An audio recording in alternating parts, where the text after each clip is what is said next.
Knock and chat! Knock and chat!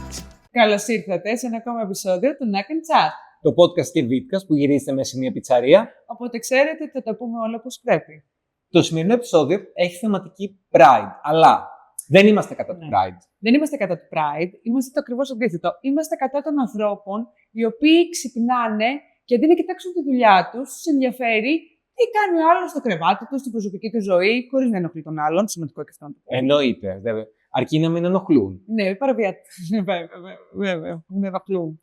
Δηλαδή, είναι αυτό το κομμάτι. Είναι αυτό το μεγαλύτερο αλλά. Αυτό το αλλά είναι ένας καρκίνος της ανθρωπότητας. Αυτό το αλλά αρκεί να μην ενοχλούν. Αλλά στο κρεβάτι τους να κάνουν ό,τι θέλουν. Αλλά πίσω από κλειστές πόρτες.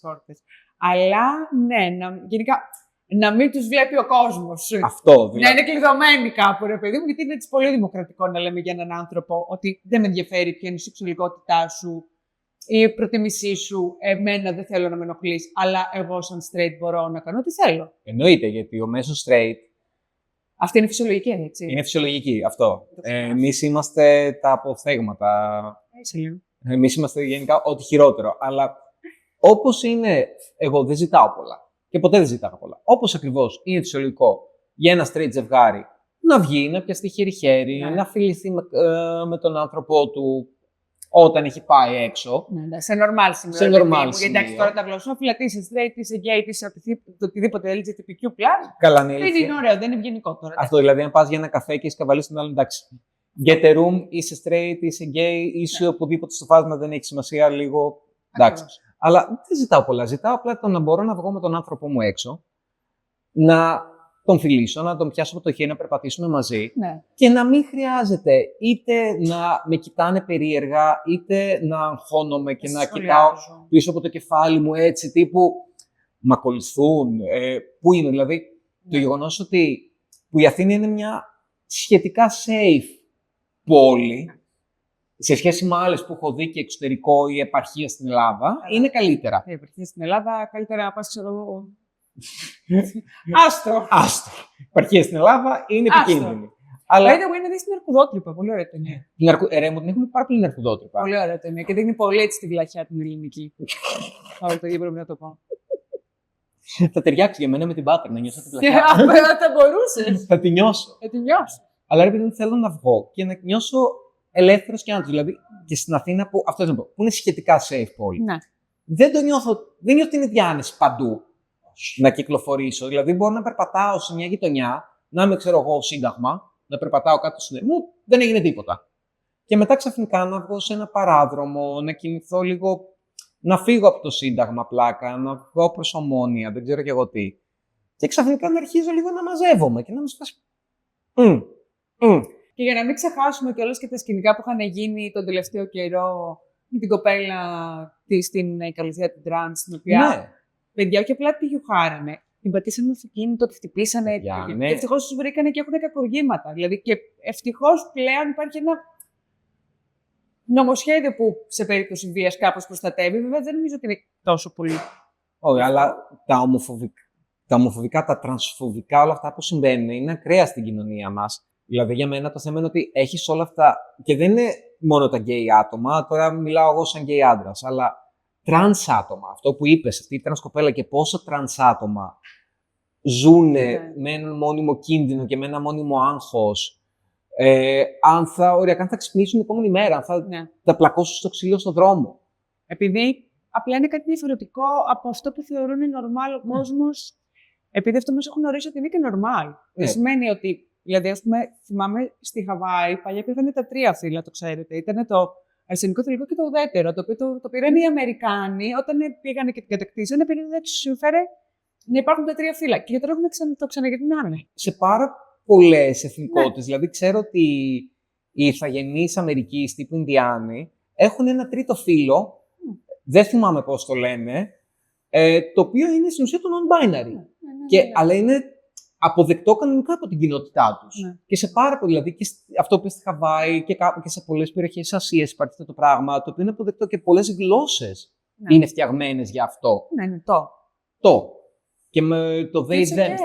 Και it's okay. Και αν μια γλώσσα δεν είναι φτιαγμένη γι' αυτό, ας φτιαχτεί γι' αυτό. Ναι, εντάξει, στην Ελλάδα το έχουμε. Είναι πολύ κουραστικό, παιδιά. Ειδικά εμείς που στέλνουμε τα mail πρέπει να αλλάζει αγαπητέ, με την ώρα. Εγώ στα γραπτά βάζω παντού παπάκι. Παπάκι σε όλα. Είναι τέλειο. Αγαπητά. Ναι, γιατί είναι και σωστό.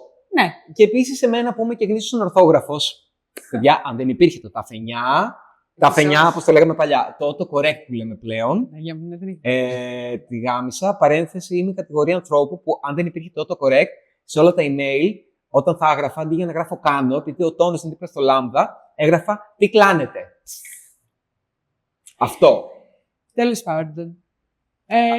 Γενικά, ρε παιδί μου, για μένα θεωρώ. Τέλος πάντων, εμένα πάντως σαν Μαρίζα, ποτέ δεν μου φαίνονταν περίεργο ένας άνθρωπος να αγαπάει έναν άλλον άνθρωπο. Με τον οποιοδήποτε. Δηλαδή, η αγάπη δεν έχει χρήσεις, ξέρω εγώ. Ναι. Δηλαδή, ο καθένας μπορεί να αγαπάει όποιον θέλει με τον τρόπο που θέλει. Γιατί όσο με θυμάμαι το πιο παλιά, είχατε με τη μητέρα μου στον δρόμο ένα γκέι ζευγάρι, να περπατάνε χέρι-χέρι. Και είχα πει στη μάνα μου ότι γλυκό είναι. Η μαμά μου αρκετά ανοιχτό άνθρωπο, δεν ξέρω τι πιέσα και την ουέτ.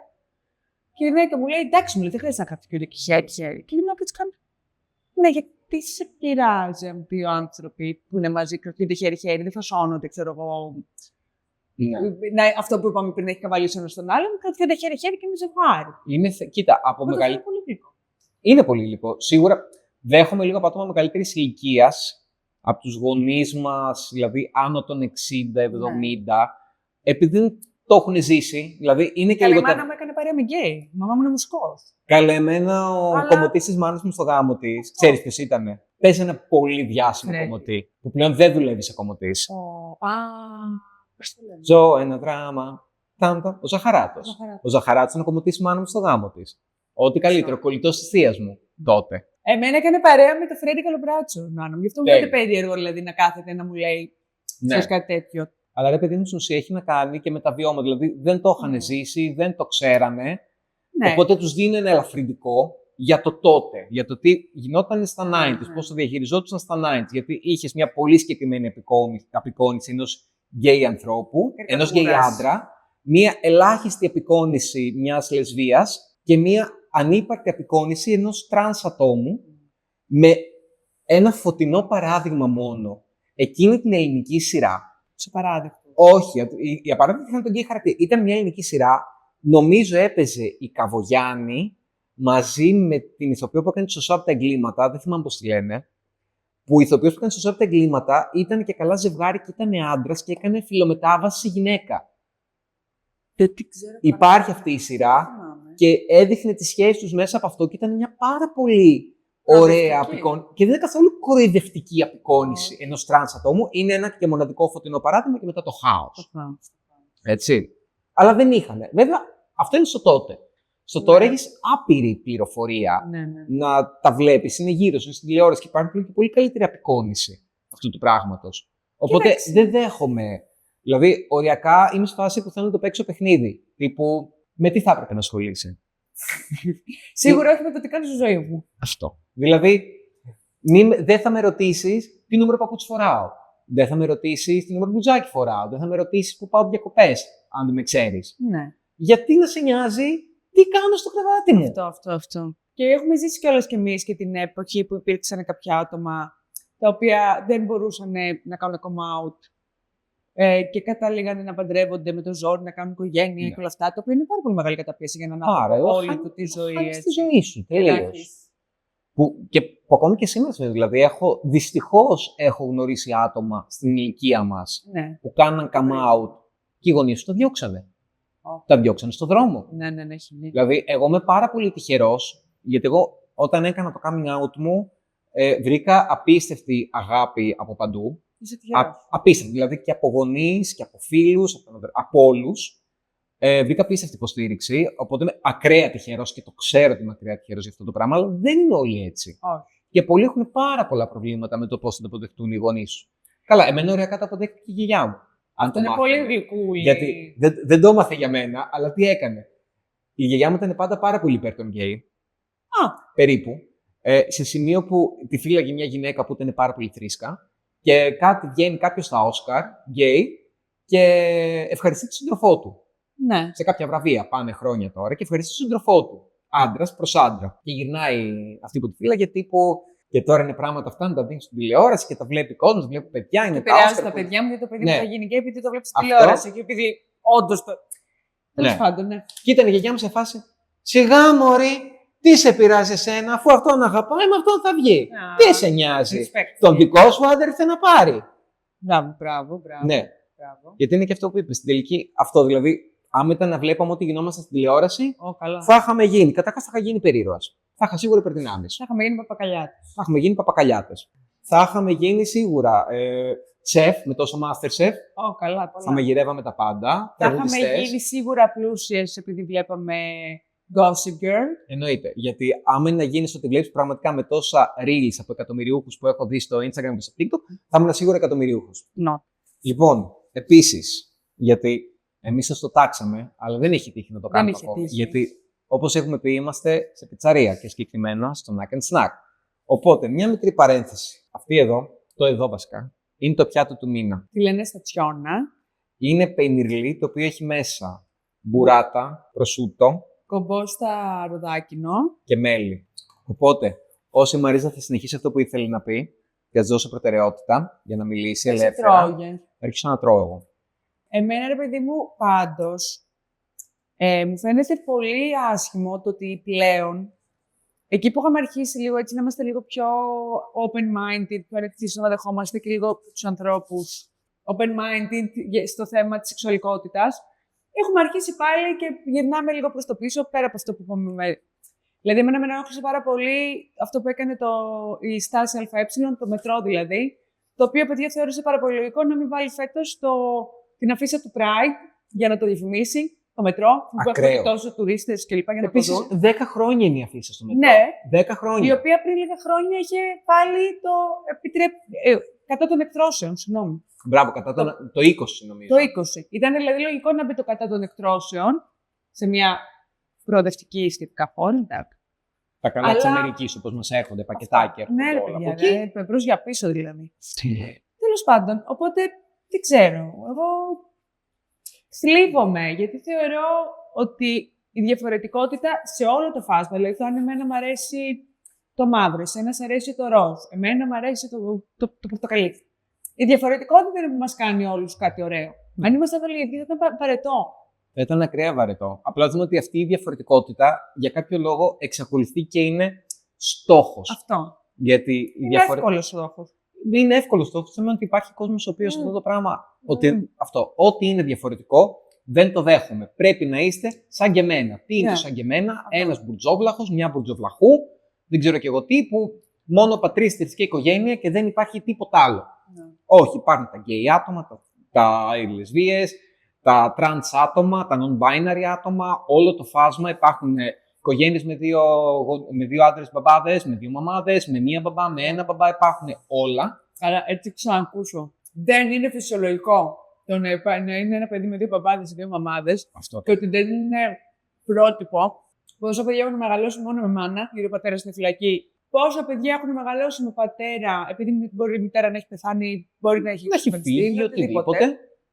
Και πόσα παιδιά μεγαλώνουν με straight ζευγάρια, που είναι το πρότυπο και το normal για την ελληνική κοινωνία, τα οποία βλέπουν τους γονείς τους να σκοτώνονται κανονικά. Δηλαδή, τώρα δεν συζητάω για τις γυναικοκτονίες, αλλά αυτό δεν είναι επίσης ένα safe περιβάλλον για ένα παιδί. Οπότε, καθόλου. Η αγάπη κάνει την οικογένεια και το πώς προσέχει ένα στον άλλον. Αυτό. Και εντωμεταξύ, τώρα, και εγώ, ένα από τα αγαπημένα επιχειρήματα που λένε ότι αν το παιδί έχει δύο μπαμπάδες ή αν έχει δύο μαμάδες, θα βγει γκέι λεσβία.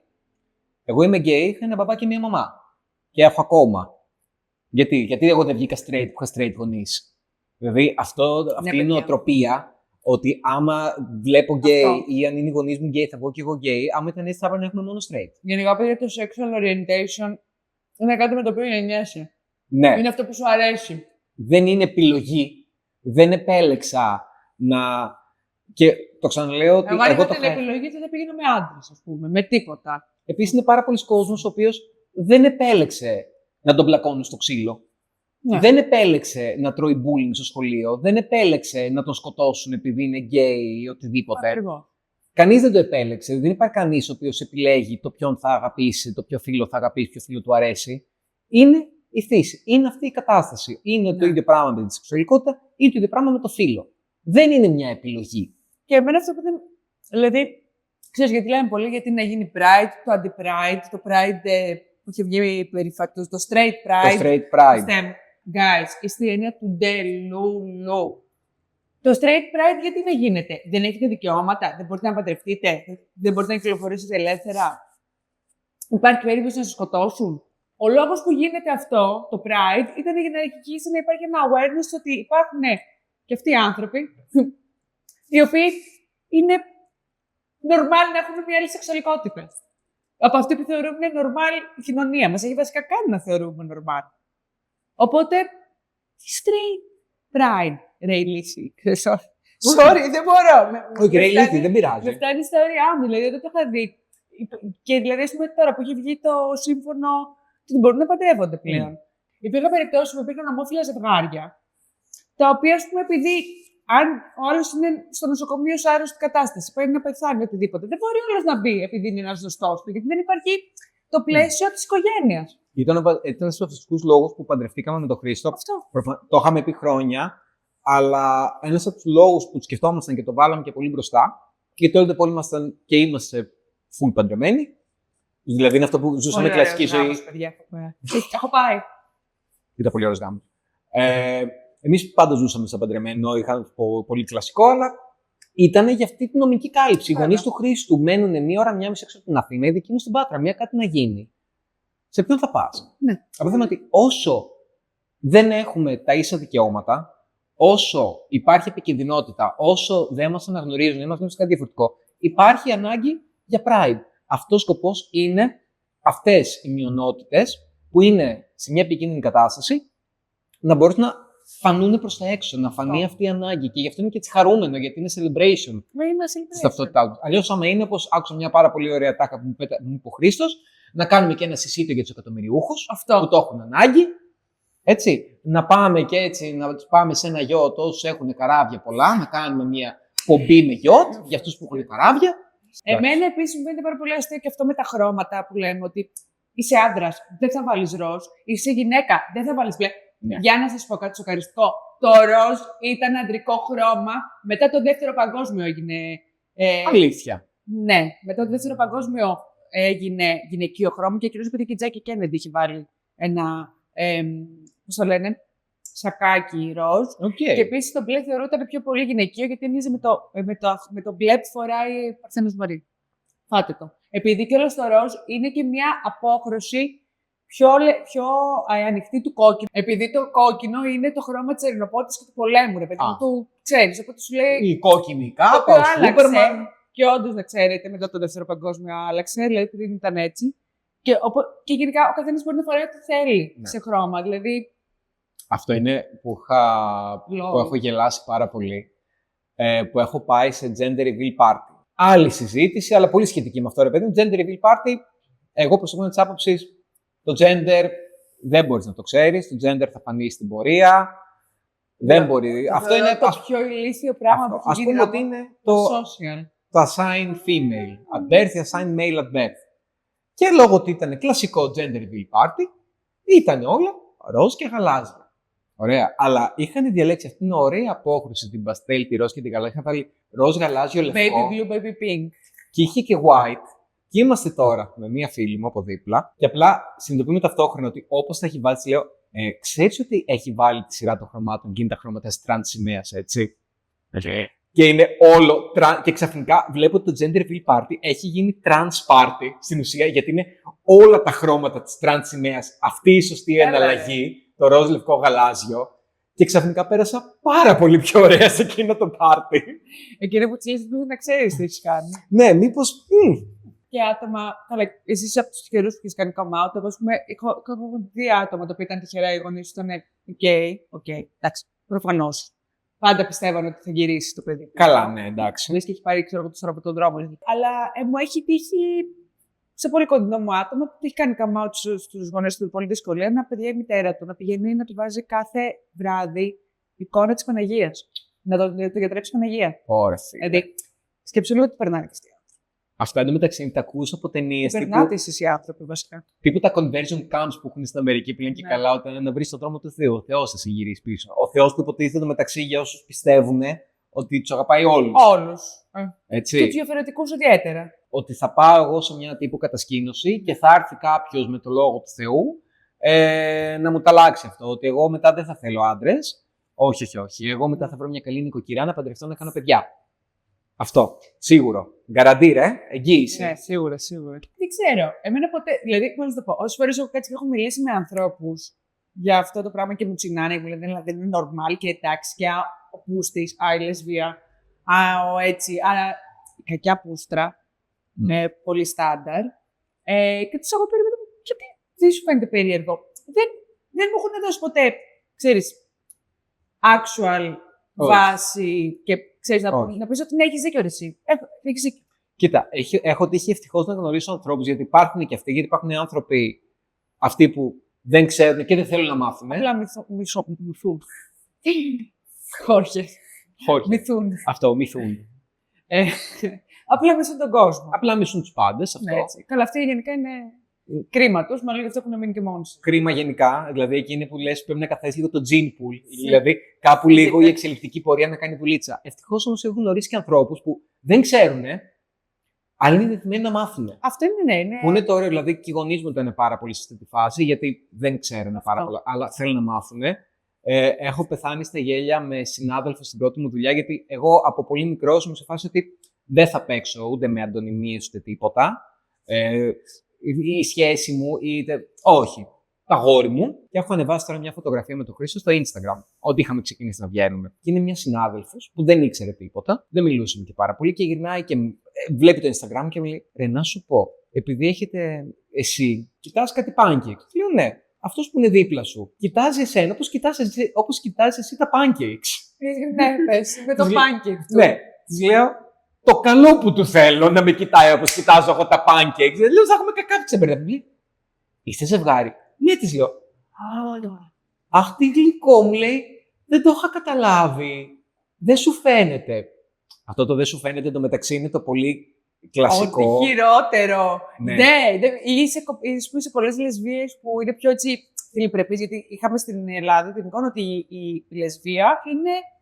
Λιμενεργάτης. Ναι, λιμενεργάτης. Το έχουν πει και σε γνωστή μου, ότι δεν μοιάζει για λεσβία. Ναι, είναι αυτό. Δηλαδή και απαράδεκτο αυτό. Είναι. Καταλαβαίνω ότι κάποιοι το λένε καλώς ορμόμενοι. Αλλά δεν είναι. Δηλαδή, γενικά είναι από τα πράγματα που πρέπει να μάθουμε ότι δεν τα λέμε. Δηλαδή, το δεν σου φαίνεται δεν είναι ωραίο. Είτε για ένα γκέι να το πεις ότι δεν μοιάζει με γκέι, μια λεσβία δεν μοιάζει με λεσβία. Είναι πολύ κακό π.χ. για τα τρανς άτομα να λες αχ, ήσουν γυναίκα. Ποιο ήταν το γυναικείο? Πώς σε λέγανε πριν αλλάξεις φύλο. Ή παράδειγμα, έχεις κάνει πλήρη μετάβαση, έχεις αλλάξει και κάτω. Δεν τα ρωτάμε αυτά. Ναι. Γενικά, μία είναι η λέξη σεβασμός. Σεβασμός και γενικά αγάπη στους ανθρώπους, στη διαφορετικότητα. Μεταξύ μας. Ναι, στο δικαίωμα του να κάνει ο καθένας ό,τι θέλει στο κρεβάτι του, με τον σύντροφό του. Στη ζωή του. Ναι, και στη ζωή του, χωρίς βέβαια να είναι παραβιαστικός ή γιατί μην έρθουμε να λέμε ο καθένας να κάνει ό,τι θέλει στο κρεβάτι του. Καλά, ισχύει, να μην είναι παραβιαστικός. Αυτό, όχι. Να λέμε ότι αυτό που αρέσει και στους δύο ανθρώπους να κάνουν. Σεβασμός, όρια και να αγαπάμε τους άλλους. Και μην ξεχάσετε να έρθετε στον Άκρη της ΝΑΚ να φάτε το πιάτο του μήνα. Και κλασικά, like, subscribe, follow. Και σας ευχαριστούμε που ήσασταν μαζί μας πάλι. Φιλάκια πολλά. Φιλάκια.